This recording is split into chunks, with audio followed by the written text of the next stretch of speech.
As tensions between the United States and Iran spike to dangerous levels, Iran-aligned militias across the region are now openly signaling that they are ready to fight in a broader regional war. In Iraq, Kataib Hezbollah has released disturbing images showing its fighters formally signing up for what the group describes as suicide operations against its enemies.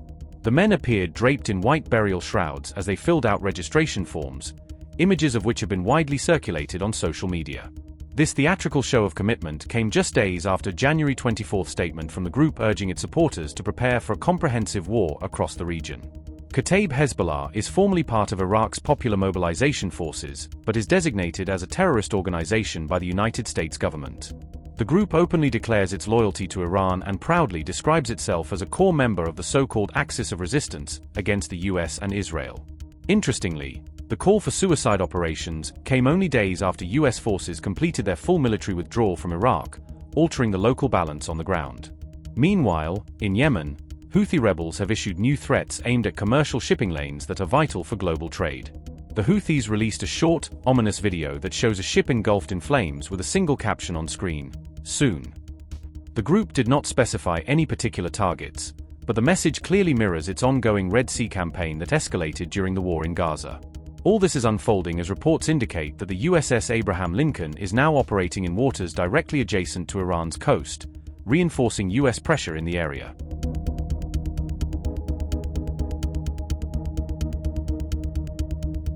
On January 26, the United States publicly demanded that Iran halt its nuclear escalations and rein in its use of proxy warfare across the Middle East. The State Department spokesperson said, and I quote, "Iran, the world's leading state sponsor of terror, must stop its nuclear escalations. Its ballistic missile program and support for terrorist proxies must end. The Iranian people want and deserve a better life." Unquote. The spokesperson told Iran International that Tehran is squandering its national wealth on foreign proxies and nuclear research instead of investing in its own citizens. Washington says it also wants to see Iran remove stocks of enriched uranium and accept strict limits on its long-range missile arsenal. Axios has reported that any new agreement under discussion would ban independent uranium enrichment inside Iran altogether.